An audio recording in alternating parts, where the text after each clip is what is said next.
Hello, hello, hello.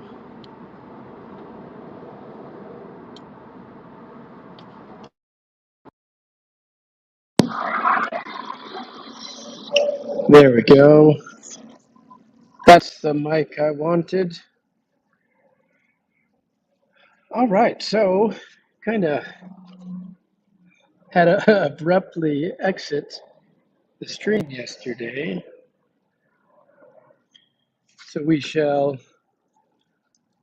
once again begin on chapter 4 and most likely complete it because it's just 3 or 4 pages and it seemed quite interesting. Chapter 4, Samadhi and Prajna.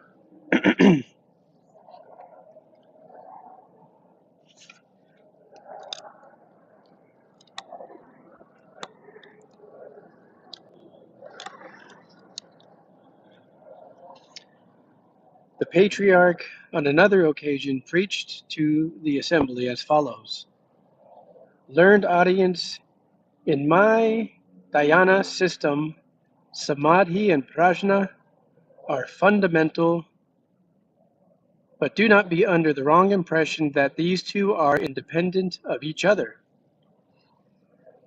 For they are inseparably united and are not two entities. Samadhi is the quintessence of prajna, while prajna is the activity of samadhi. At the very moment that we attain prajna, samadhi is therewith, and vice versa. If you understand this principle, you understand the equilibrium of samadhi and prajna.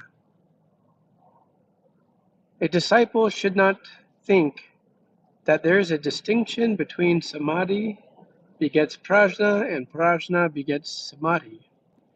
To hold such an opinion would imply that there are two characteristics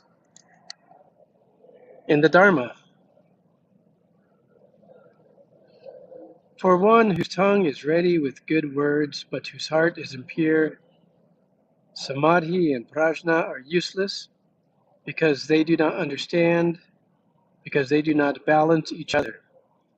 On the other hand, when we are good in mind as well as in words, and when our outward appearance and our inner feelings harmonize with each other, then it is a case of equilibrium of samadhi and prajna. Argument is unnecessary for an enlightened disciple. To argue whether prajna or samadhi comes first would put one in the same position as those who are under delusion.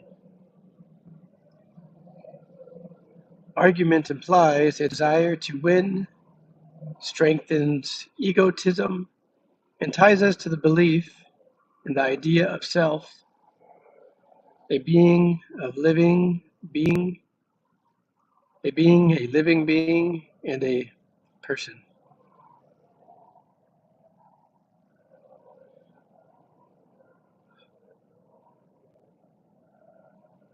Learned audience. To what are samadhi and prajna analogous? They are analogous to a lamp and its light. With the lamp, there is light. Without it, there would be darkness. The lamp is the quintessence of the light, and the light is the expression of the lamp. In name, they are two things, but in substance, they are one and the same. It is the same case with samadhi and prajna.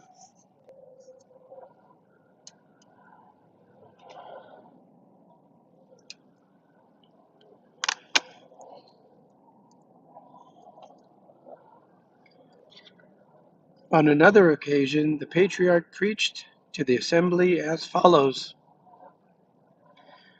Learned audience, to practice the samadhi of specific mode is to make a rule to be straightforward on all occasions. no matter whether we are walking, standing, sitting, or reclining. The Vima Lakirtinirdesha Sutra says, straightforwardness is the holy place, the pure land. Don't let your mind be crooked, and practice straightforwardness with your lips only. We should practice straightforwardness and should not attach ourselves to anything.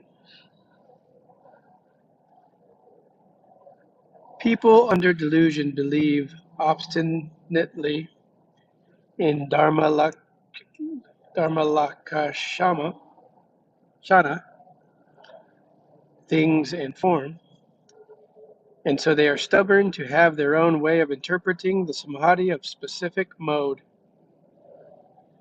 When they define as sitting quietly and continuously without letting any idea arise in the mind, such an interpretation would rank us with inanimate objects and is a stumbling block to the right path, which must be kept open. Should we free our mind from attachment to all things, the path becomes clear. Otherwise, we put ourselves under restraint. If that interpretation, sitting quietly and continuously, etc., be correct, why on one occasion was Shariputra reprimanded by Bimalakurti for sitting quietly in the wood?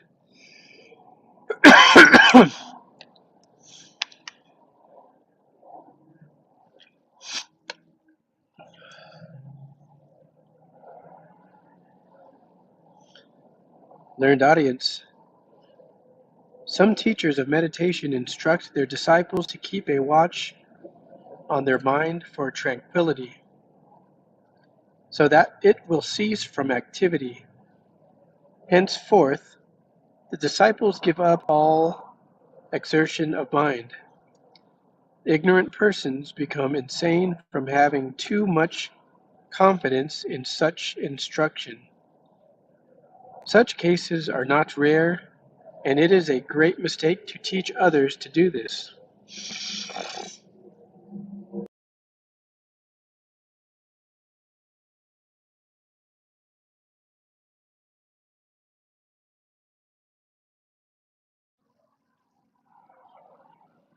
On another occasion, the patriarch addressed the assembly as follows. In Orthodox Buddhism, the distinction between the sudden school and the gradual school does not really exist. The only difference is by nature some men are quick-witted, while others are dull in understanding. Those who are enlightened realize the truth in a sudden, while those who are under delusion have to train themselves gradually. But such a difference will disappear when we know our own mind and realize our own nature. Therefore, these terms gradual and sudden are more apparent than real.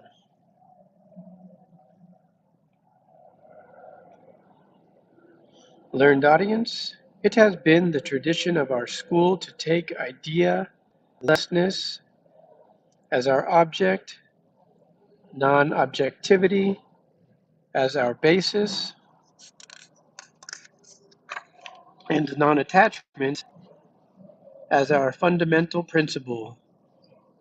Idea-lessness means not to be carried away by any particular idea in the exercise of the mental facility.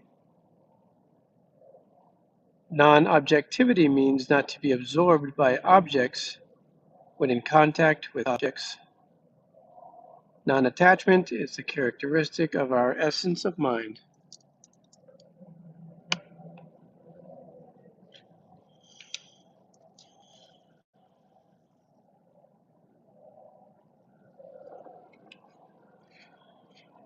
All things, good and bad, beautiful or ugly, should be treated as void. Even in time of disputes and quarrels, we should treat our intimates and our enemies alike and never think of retaliation. In the exercise of our thinking faculty, let the past be dead. If we allow our thoughts, past, present, and future, to link up in a series, we put ourselves under restraint. On the other hand, if we never let our mind attach to anything, we shall gain emancipation. For this reason, we take non-attachment as our fundamental principle.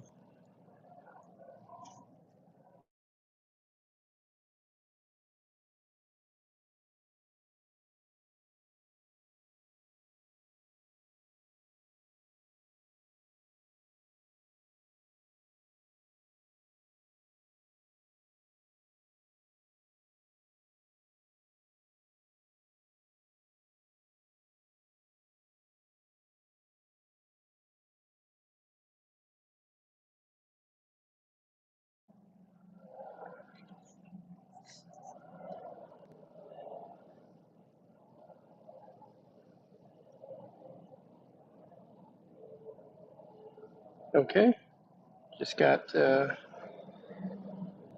distracted for a moment. To free ourselves from absorption in external objects is called non-objectivity. When we are in a position to do so, the nature of Dharma will be pure. For this reason, we take non-objectivity as our basis.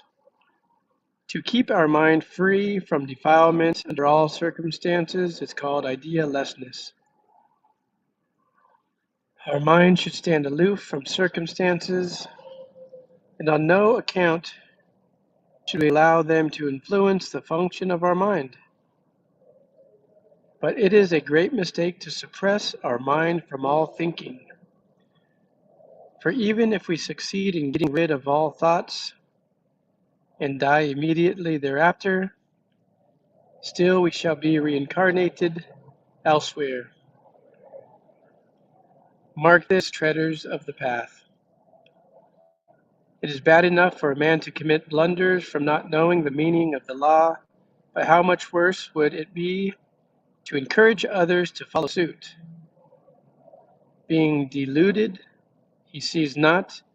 In addition, he blasphemes the Buddhist canon.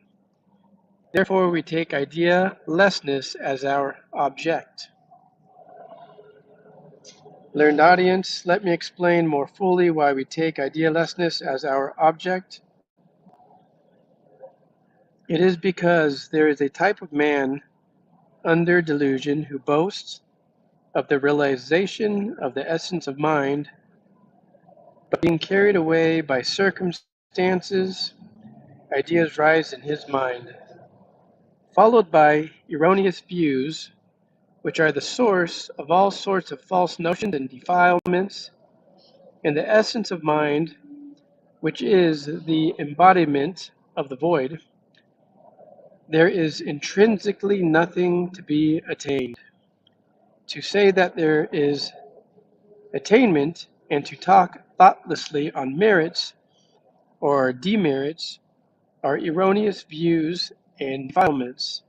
For this reason, we take idealessness as the object of our school. Learned audience, in idealessness, what should we get rid of and what should we fix our mind on? We should get rid of the pairs of opposites and all defiling conceptions. We should fix our mind on the true nature of tathata, suchness. For tathata is the quintessence of idea, and idea is the result of activity of tathata. It is the positive essence of tathata not the sense organs, which gives rise to idea. Tathata bears its own attribute, and therefore it can give rise to idea. Without Tathata, the sense organs and the sense objects would perish immediately. Learned audience, because of this, the attribute of Tathata that gives rise to idea or sense organs, in spite of their functioning and seeing, hearing, touching, knowing, and so on, need not be tainted or defiled in all circumstances.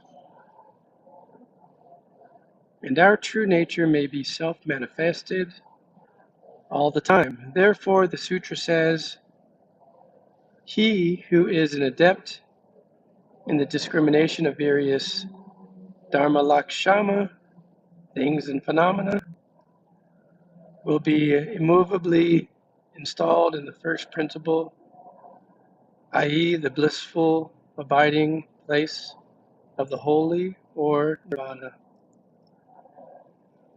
And that ends chapter 4.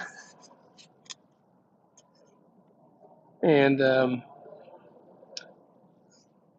move on to chapter 5 next time. All right, take it easy.